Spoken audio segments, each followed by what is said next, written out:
Yeah. You mentioned before tea, like there's a throwaway point about physical death, but a lot of this non-self and there being no self, what kind of scares me a little bit, but it kind of draws me to non-duality, is essentially we are not going to have a self because of the physical death. I think you mentioned it in your Well, we don't have a self now because there isn't a we. But if you have that belief that you do have a self, eventually death is almost that ultimate. By the way, I'd say it's much more than a belief usually. I mean, it's a kind of the self is a sort of felt sense. It's much, much stronger than a belief. Yeah, and kind of death. If it was a belief, we could probably just get rid of it quite easily. Yeah, but you know, death kind of does put a stop to that kind of felt sense. So it kind of certainly seems to. That kind of one of the reasons I got drawn to non-duality is I think you said it, and a lot of the authors say that this is kind of like it's all going to be over quite soon for that illusory self, right? And that's kind of quite resonates with me in that kind of I think talking about that fear of what's coming up is definitely there, but in a way it's quite nice. Okay, fear of what's coming up being. It's all going to end soon. This kind of, you know, there's this story of me, the narrative of right. me.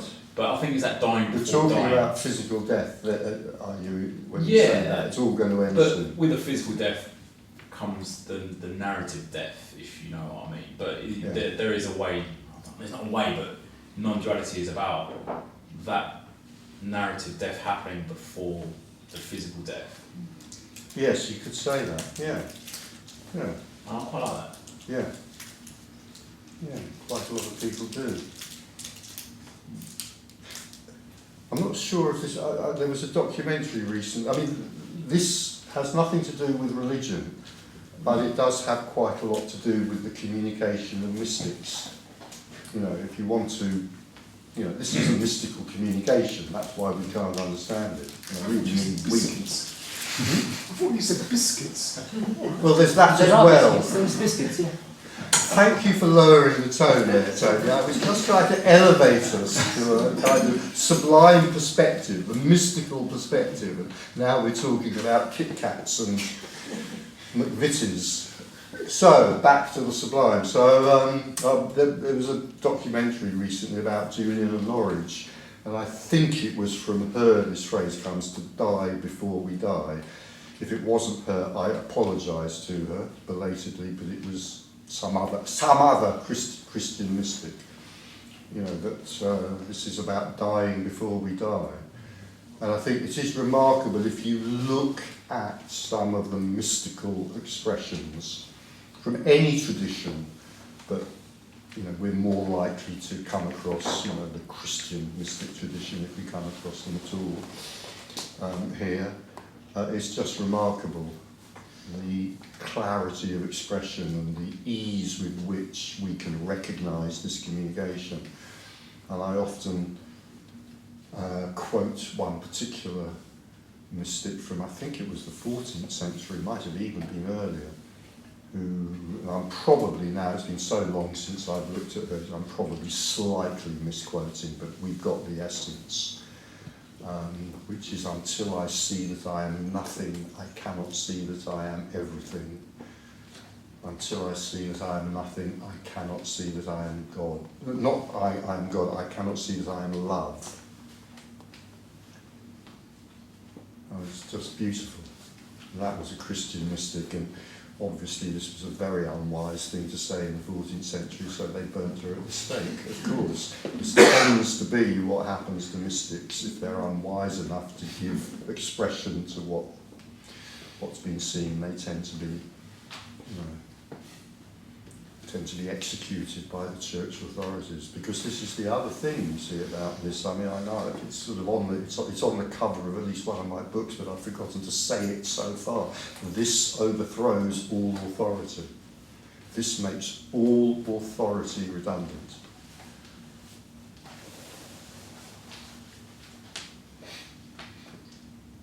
I mean, I hope it's kind of obvious why. If it isn't, and you want to ask about that, then ask about that. And I might at that point regret having said that. But it just makes authority redundant. You're talking about spiritual authority, as it were. Any. I'm really talking about, I mean, it could be any authority, but I'm really, just mentioning this Christian mystic who was executed by the church for acknowledging the mystical experience. I'm really talking about religious authority, That's what I meant. particularly. Yes. Of course, it's any authority, but it overthrows, it has no need for, bishops and churches and saints and relics and holy books and holy scriptures and holy buildings and all the stuff that gets built up around an idea to concretise it and make it seem so difficult to challenge for a while, like maybe nearly 2,000 years. Is that Perotis you were quoting? Is her name Perotis? Yeah, Because Marguerite I looked it up Poiret, or of Poiret, when you yeah. first mentioned it. It's beautiful. Yeah, it's wonderful, yeah. It It's is. in a miraculously, who knows how, one of her writings, or maybe her only writing survived. And I can't remember what it's called, except it starts with the word a mirror of whatever. Beautiful, absolutely beautiful. Yes. Julian of Norwich managed to survive by keeping her mouth very, very firmly, tightly shut on the question of who has authority in the church. It was outrageous, obviously. It was just outrageous that a woman would give voice to anything like that anyway, but particularly because, the hierarchies are not stupid. They recognise when there's something as a threat to them, which is how they stay as hierarchies. But that's just absolutely beautiful. Until I see I am nothing, I cannot see as I am all. I phrase it slightly differently myself, so what? The church even made suicide subject to damnation in hell, didn't Yeah. they? Yes. Yeah. Yeah.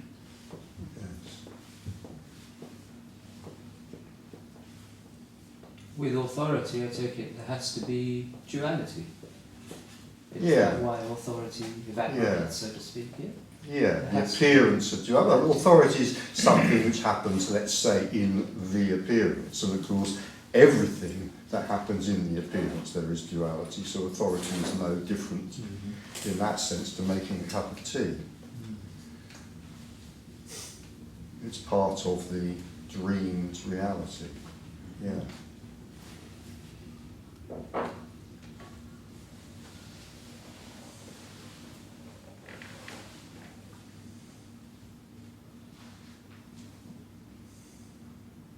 This is an incredibly threatening communication.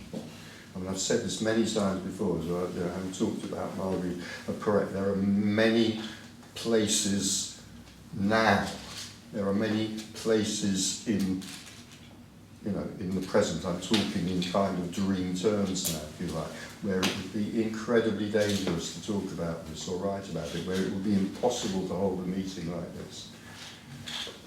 Do you mean geographically? Yeah, absolutely, yeah, of course, yeah.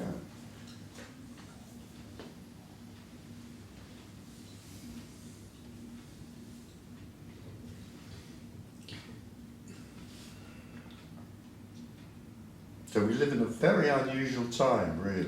Again, within the story of time and history and all of that, we live in a very unusual time when it's actually possible to freely communicate about this.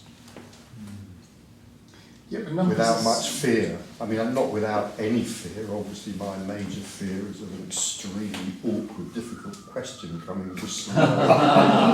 But, relatively little fear. But it's not always fear in the sense that, obviously, if this is propagated in certain countries, there might be repercussions. Absolutely. I don't talk about this to family and friends because if they... Good point. Absolutely, yeah. There's no point. on that individual level, Mm. there's also that, yeah, I mean, hopefully your family and friends won't have the power to burn you on a pyre like they did with Margaret, you know, but absolutely, yeah, this can be met with tremendous hostility, huge lack of understanding. It's a tremendous threat. If you think of a relationship, you know, between a functioning relationship between two people, maybe we've been married for 20 years or whatever it may be, and it works, the relationship functions because it has structures that make it function. So, and then one of those two people is no longer a person, sees this, and those structures can all collapse. Tremendously threatening, and then the relationship can fall apart. Yeah, the audience is small though, isn't it, Yeah, for this message? Yes. yeah, isn't that great? It's, yeah. Does that tell you something? It could tell you different things, but again, have I used this phrase already this afternoon? I've used it many times. I just love it, absolutely love it. Tony, I think he was being interviewed by a friend of mine actually for an online magazine when there used to be such things. And he said, this is reassuringly unpopular. It's wonderful. There's nothing, again, you see, you have to hear this in both ways. As soon as I started saying that sentence, you have to hear it in both ways. There's nothing in this, you know, for the person. But you also have to hear there's nothing in this for the person. But why would it be popular? Why would it be popular? It's an absolute mystery that anyone who is a person, in inverted commas, should be interested in this. Why is anybody? You know. I see it differently. Go on. It's everything there is for the person, because the person that each of us is the one that causes the suffering. So we are all liking maybe the idea that the suffering will end in one way or another. Yeah. So that's or one other thing is about seeing reality as it is. It's the truth. Yeah. So people who are seeking to see the truth and they see that they're not living the truth, then you know it's appealing as any other spiritual path. Like the Buddhists, they have a nice marketing, better marketing. Much better. Much better. Well, they had 2,500 years in the time to work it up. But but there are similarities with, Absolutely, with the terminology and seeing reality as it is. No self, as we started the conversation. So, I would have thought it would appeal to many that are on a spiritual journey, so to speak. Maybe, yeah. I mean, the thing is, there isn't anything for the person on offer in this. I mean, it's the kind of beautiful trick of Buddhism in a way, that it's a no-person philosophy, and yet there's an awful lot in it on offer, in a way. It's had a long time to develop that. Yeah. Yeah.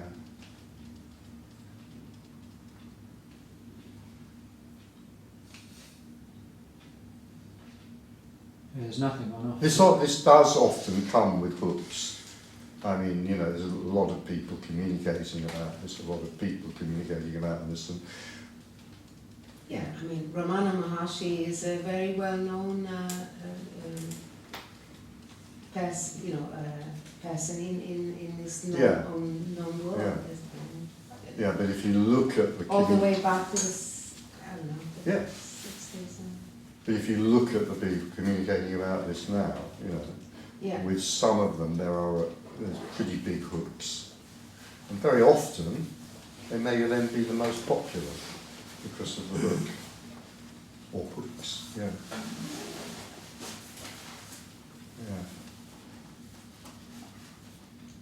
What hooks are you talking about?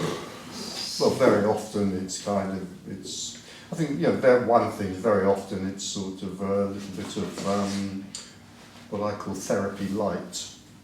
That's L-I-T-E as in Miller Lite beer, therapy light, for example. Nothing wrong with that, very popular.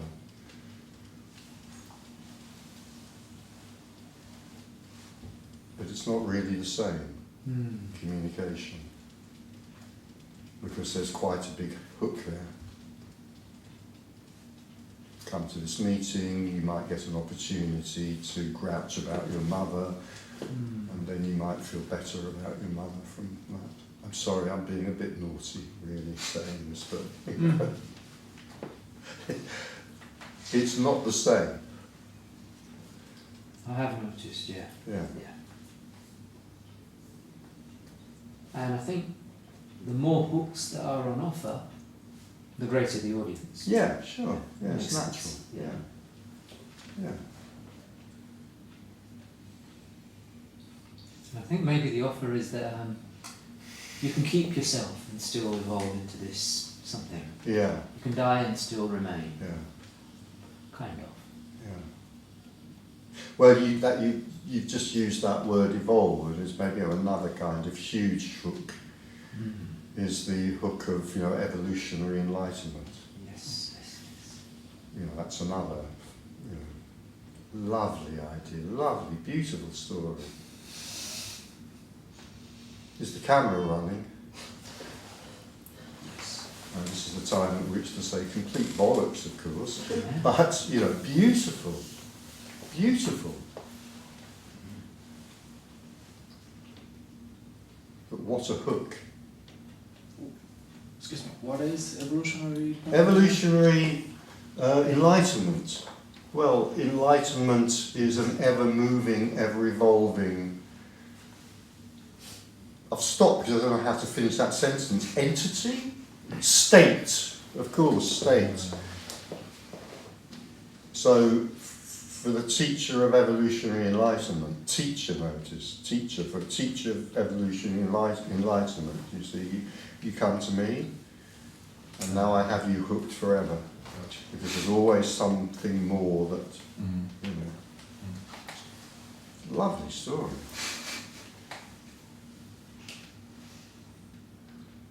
If only it were that easy. Yeah, how? Yeah.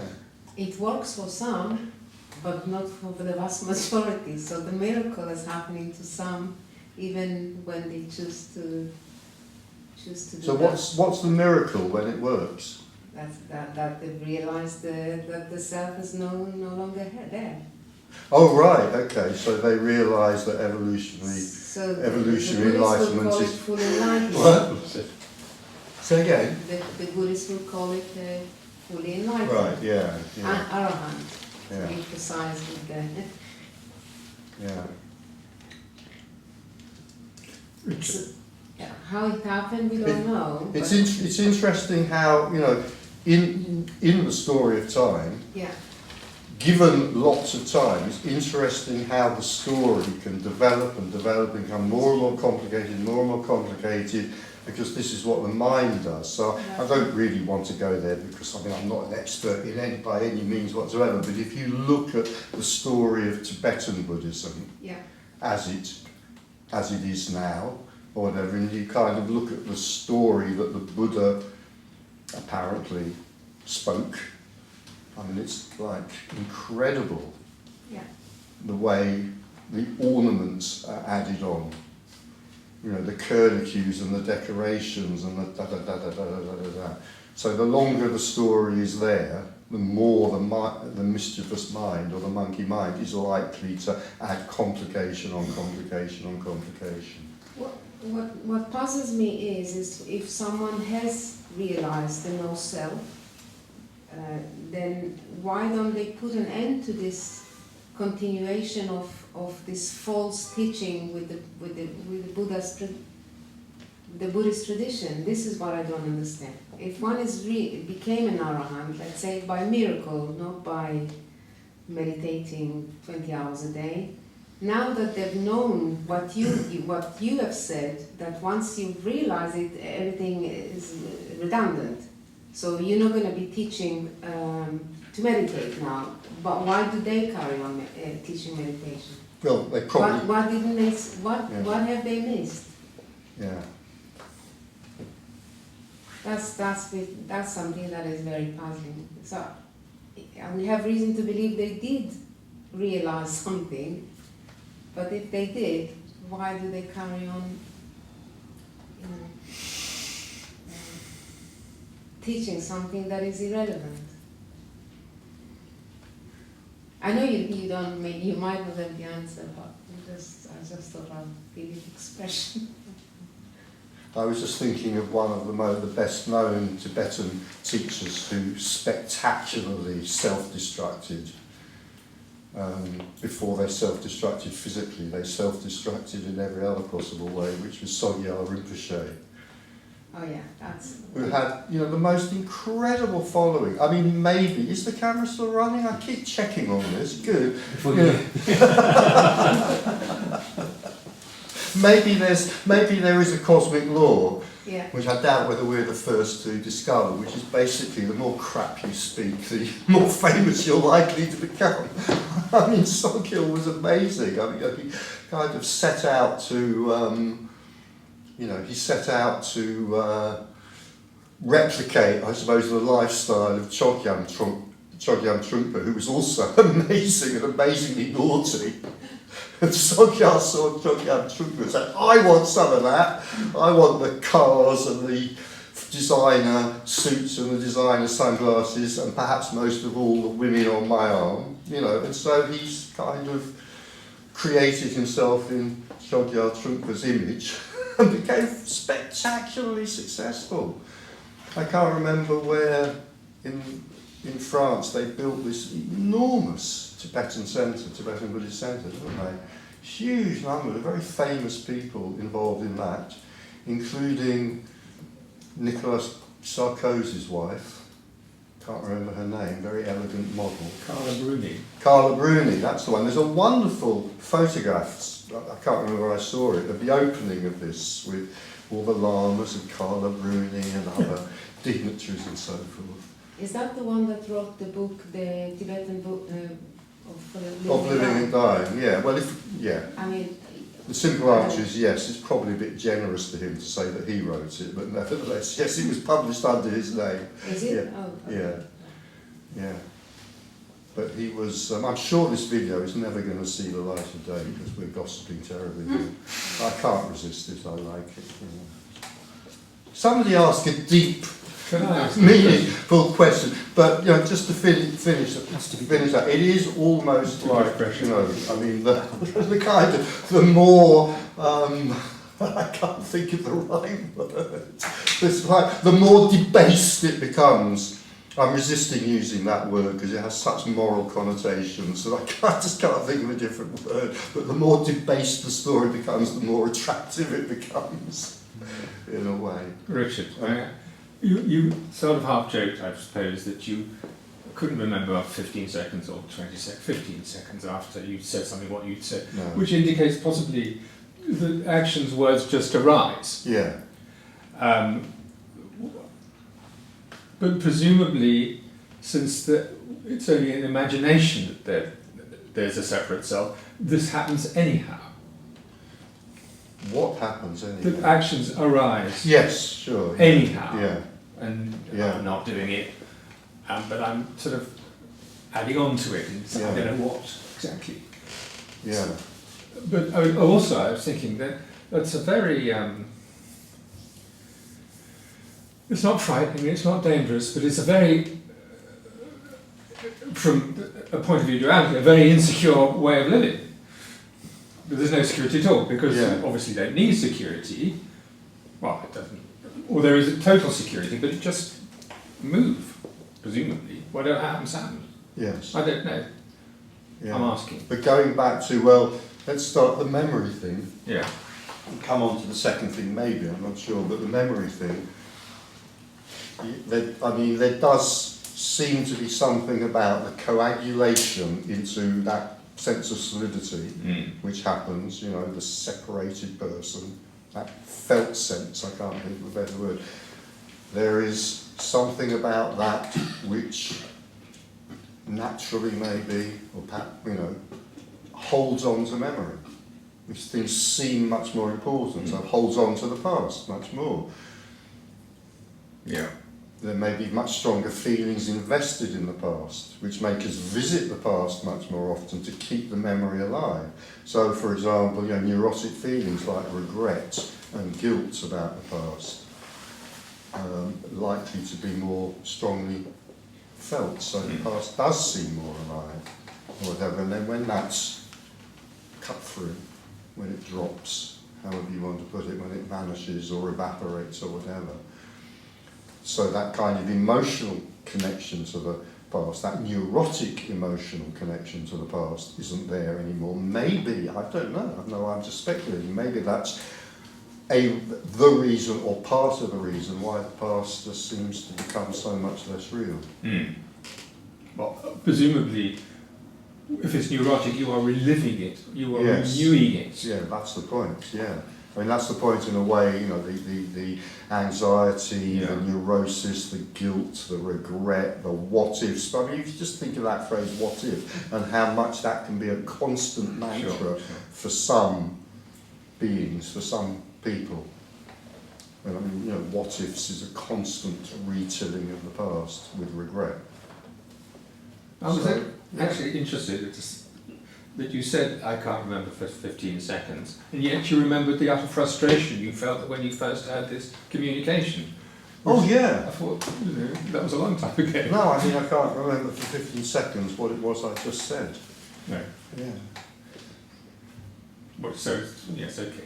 So it can't be prepared, clearly not. I'm going to go back to an image that, you know, came to me very early on, which is in my first book, which I've used many a time, which is the difference between the past seeming like a model of what happened, and a model is three-dimensional. I mean, a model is not the thing itself, but nevertheless, if it's a big model, you can climb inside it and run around in it and go, oh, look, there, oh, I remember when oh, God, I remember that bit, and I feel really bad about it, or whatever. What can happen, even just in that split second of seeing that may occur with nothing else, is that the reality of that three-dimensional past collapses, and then what you're left with instead, I'm just looking at the back wall there, is a two-dimensional picture instead. And the point that I'm making 2 points about that. One is that a three-dimensional model has a kind of reality to it which a two-dimensional painting doesn't. The other thing is you can get into that model and run around in it. You can't get into a two-dimensional painting and run around in it. Nevertheless, the two-dimensional painting still has all the information. So we're not talking about losing the information, which would happen with dementia. But what we're talking about is losing the sense that that information has that emotional reality. I was working on my sort of trauma from my childhood, and I was so frustrated because I couldn't shift the negative emotions and shock, all that kind of things. And no matter how much I worked on it, I couldn't shift it. Yeah. But at some point, suddenly realization hit that no one or nothing owned this emotion. Yeah. And at that point, I was like, wow. Yeah. And That's it. Yeah. And then somehow those emotions sort of become really weak and Yes. sort of dispersed. Yeah. And then there was laugh, but not big laugh, just tiny laugh. You say love or laugh? Laughing. Laughing. Yeah. And then that was a big realization in a way, and it was good. However, and the next day, I start suffering again. Right. Yeah.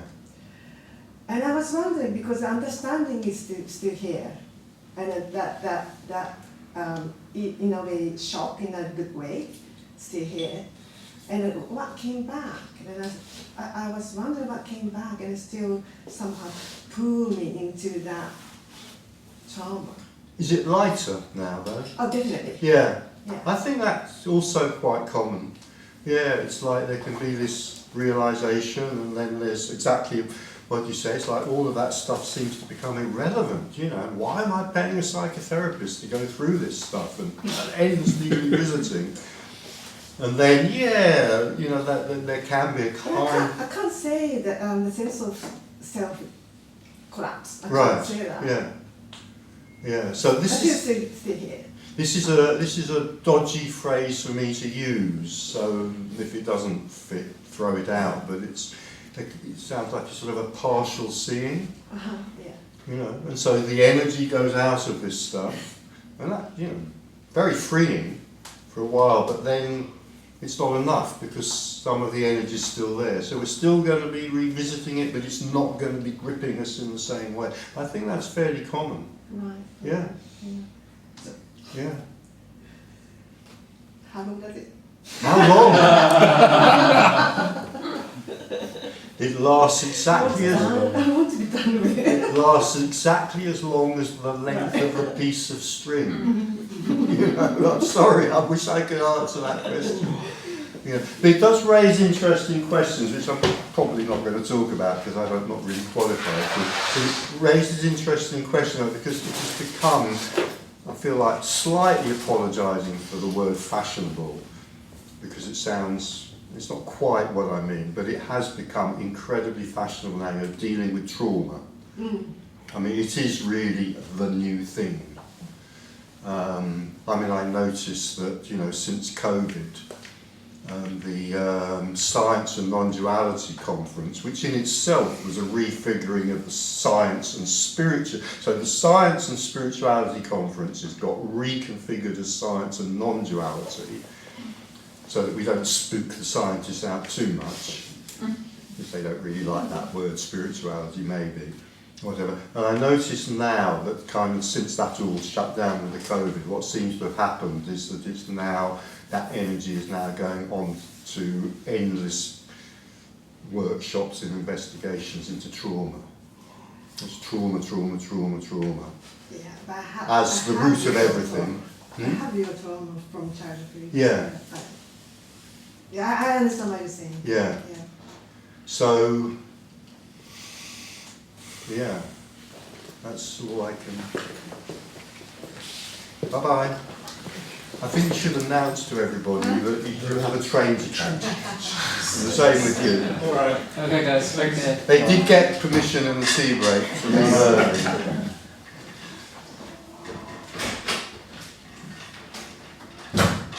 Richard. Maybe just be thankful that some of it's gone. Yes. You know, yeah. That's always a very good state to be in. Richard, I was saying that, would you say that the greater the belief that this is solid, the more one will be invested in memories and revisiting the past and perhaps avoiding certain things in the future. The more investment here in the solidity of the individual, the more one will be in time, of course. Well, yeah, I wouldn't Living say in it's time. about a belief. It's something much deeper than a Yes. belief. It's like I don't know if I've used this word already today. It's like a felt sense. Yes. It's embodied.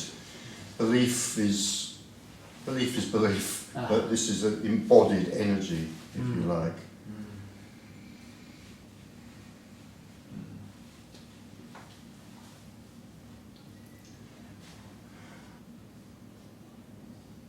I mean, there may be a kind of magical connection which can't be explained or rationalised, whereby, you know, in opening ourselves up to this, you know, our beliefs get shaken and rattled and shaken again, and then something happens to the embodied sense. You know, I don't see how that can ultimately be known, but it seems to make sense to me that there's a connection. Yeah.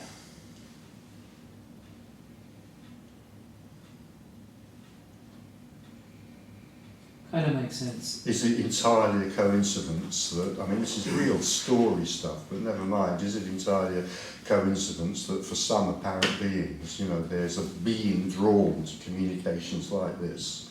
I don't just mean here, obviously, you know, all over the place. There's a being drawn to communications like this, and then there's a of the self. And the reason I did that rather than use the words, I didn't know what word to use, because it can be a complete collapse, or it can be, you know, a kind of partial realization, let's call it.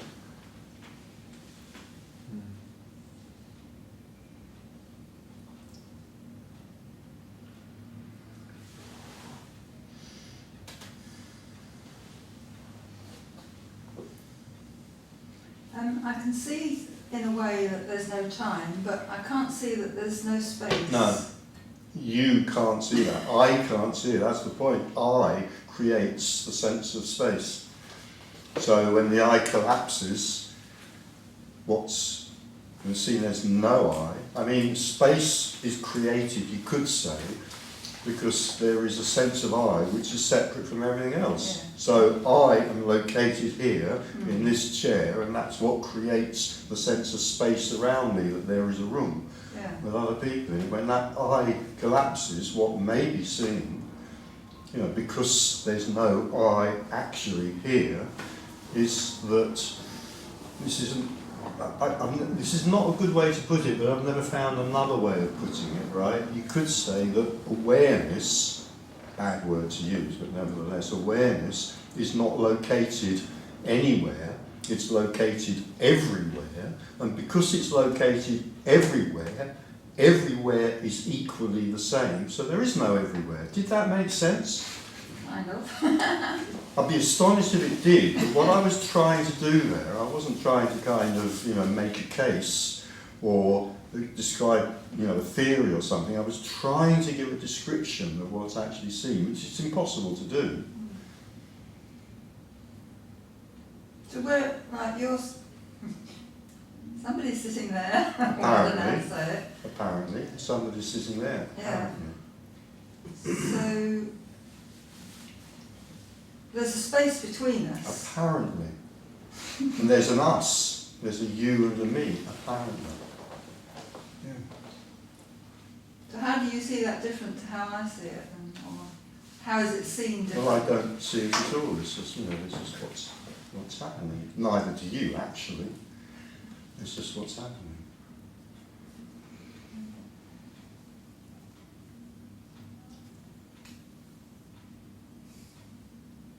Yes, I can't. No, you can't. No, this is the point. You can't. I can't. Yeah.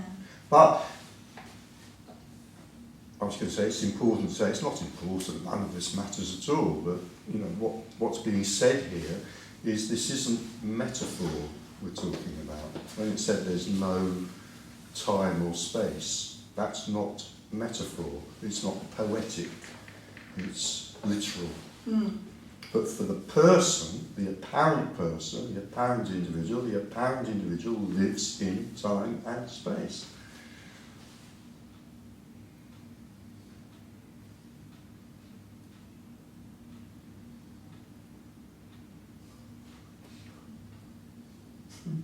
And it's kind of natural, I mean, nobody's asking this sort of question here, but it's kind of natural for some minds to go, well, you know, are you telling me that, you know, if this is all there, I mean, if this is all there is, if this is all, if all there is what's happening, are you telling me that my house doesn't exist? You know? I'm sure Is it's that what you're saying? Well, No. yes and no.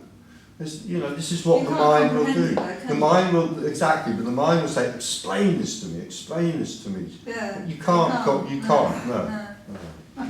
Is this anything to do with, excuse my ignorance, information realism or Is it anything to do with, information realism? Or I don't know what that is. What's that?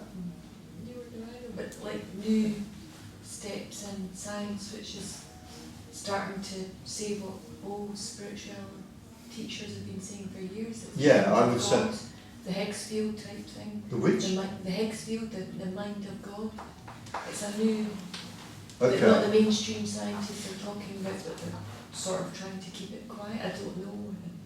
I don't know I don't either. know what I'm talking You're using terms that are completely unfamiliar to me, so I can't comment on that. But in terms of the general question, is absolutely yes. If you look at developments in physics, particularly in quantum physics and so forth, I think absolutely wonderful. because they're trying to In the story, it only took a few thousand more years for Western scientists to come to the same point that Eastern mystics had come to. Yeah, absolutely. But I can't comment on these terms you're using. No, They're so new, I haven't come I'm across them. regurgitating it from something else, and I don't understand. Right, it. yeah. And But, I'm told to follow non-dual teachings to yeah, get me out of the mess that I'm in. right, yeah. Well, I would certainly say don't follow non-dual teachings, partly because there's no such thing as a non-dual teaching. Right, okay. So I think whenever you come across something that declares itself to be a non-dual teaching, I would run away from it. Ah. But a non-dual description, an attempt to describe Pointings. pointings is a fairly good word. Yeah, absolutely, but not teachings. Okay. Yeah.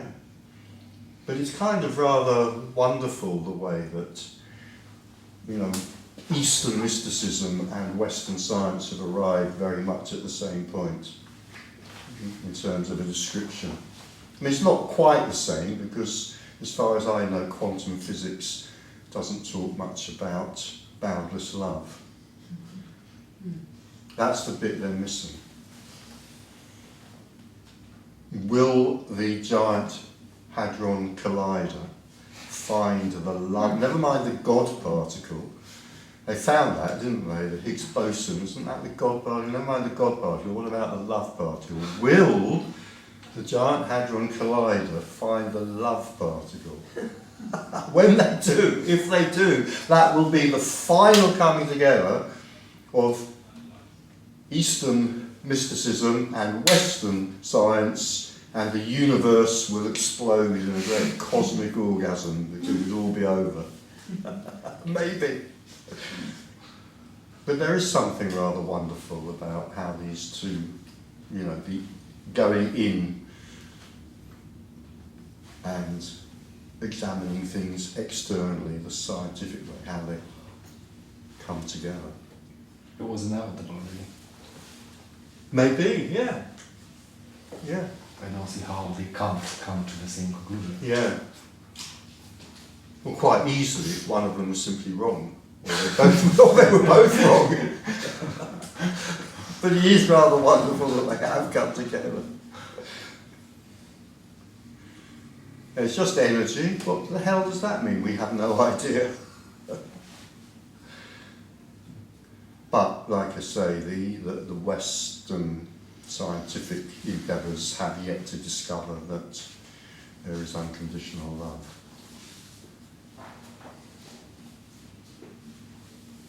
Which is kind of quite important. Yeah. Most. Yeah.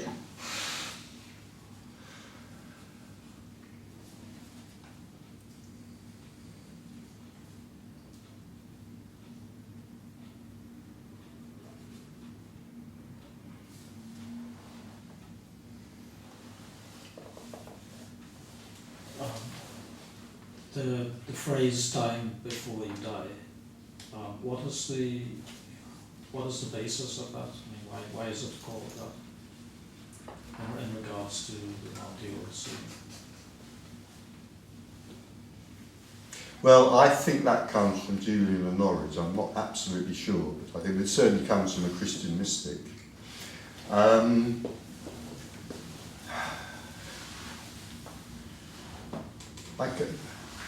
It's a metaphor because unless seeing this occurs at the same time as physical death, then the organism, you know, the flesh and bones divine puppet, continues functioning.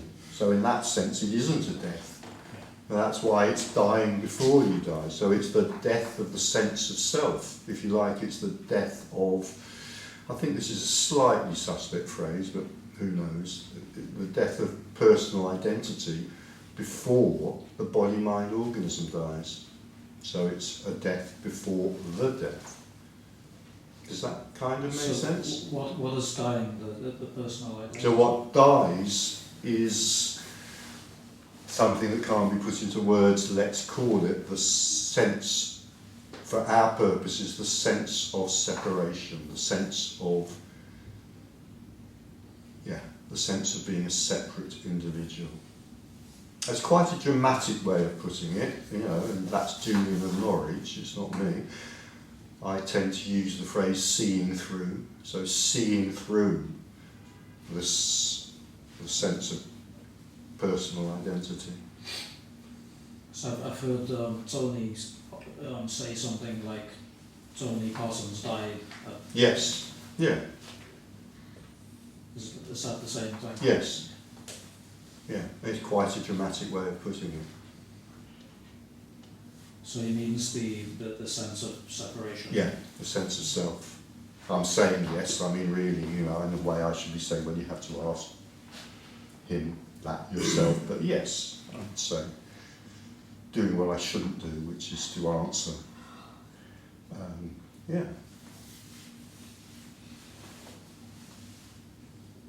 Which is why I think I've already used this phrase this afternoon here. I've certainly used it and written it on other occasions. This is why I say this is the mystical apprehension.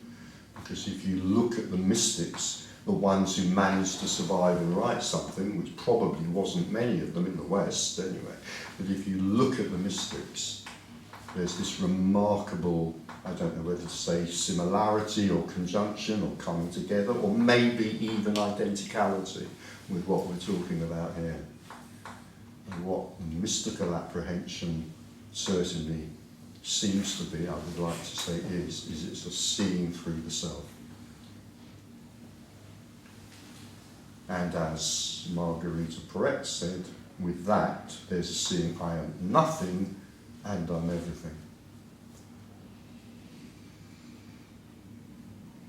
So I am nothing because the I does not exist. And I am everything because when it's seen that the I does not exist, there's only everything.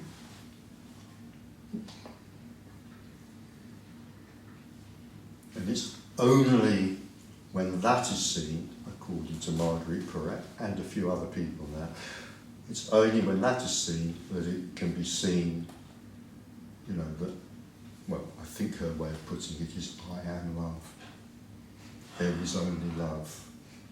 In the absolute sense. In the relative sense, there are many other things but love, but in the absolute sense, there's only love.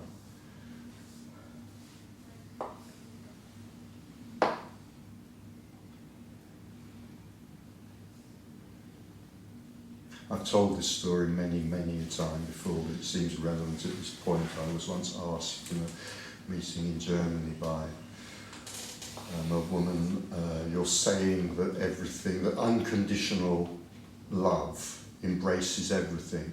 Does that include dog shit?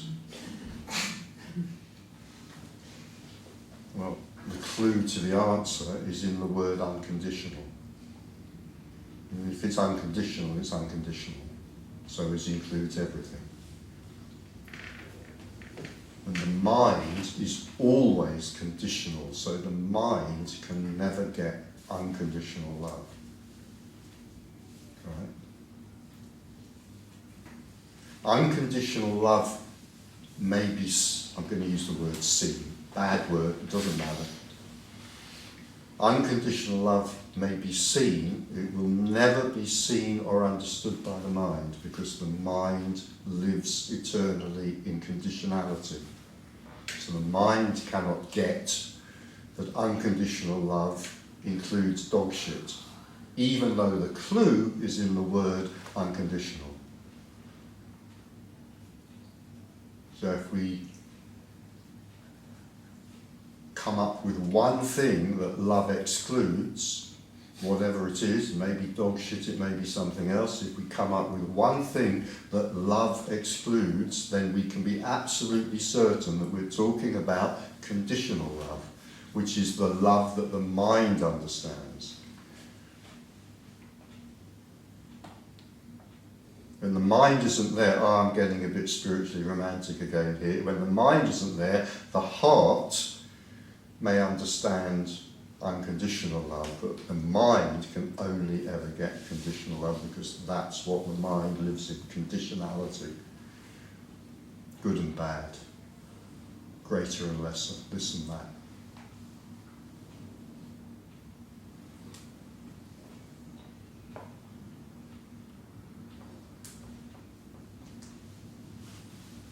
So the mind is not capable of unconditional love. It's not. And this can bring us back to, some of the reasons that spiritual paths can often create a great deal of indigestion and some really bad headaches, because spiritual paths invite us sometimes, I don't mean always, but sometimes, to wear ourselves out attempting the impossible.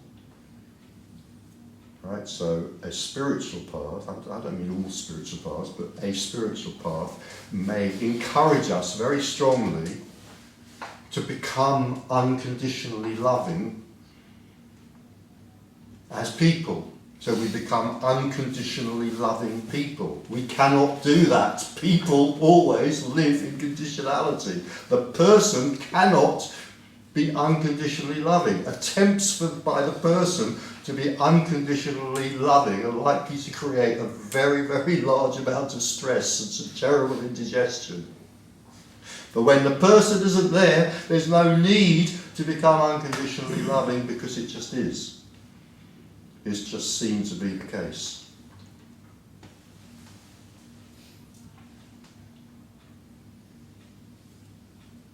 So we can relax. And if you look at the extraordinary ways that we attempt to become unconditionally loving, I mean, for example, in some religions you'll be encouraged to beat yourself, literally, physically, to beat yourself with whips or chains so that you can become unconditionally loving. I mean, the mind is just incredible. But when the mind isn't there, or when the person isn't there, in a way it's the same thing, then that may just be seen. It may not be, because everything is both empty and full, so when the mind and the person isn't there, what may be noticed is simply the emptiness. And because the emptiness is empty, it's empty, but if the fullness is seen as well, that's unconditional love, because that's what the fullness consists of.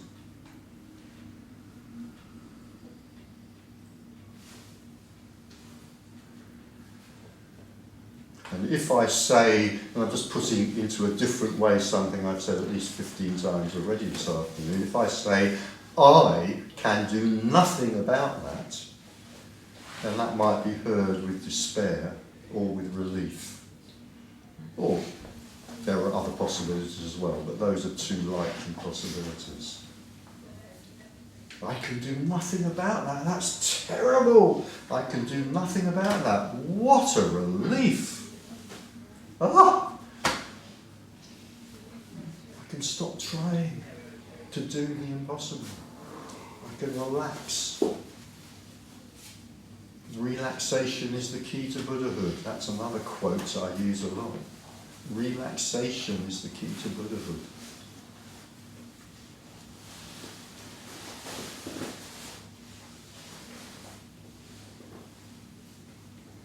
That's not from me, that's from a real living Buddhist, so it must be right.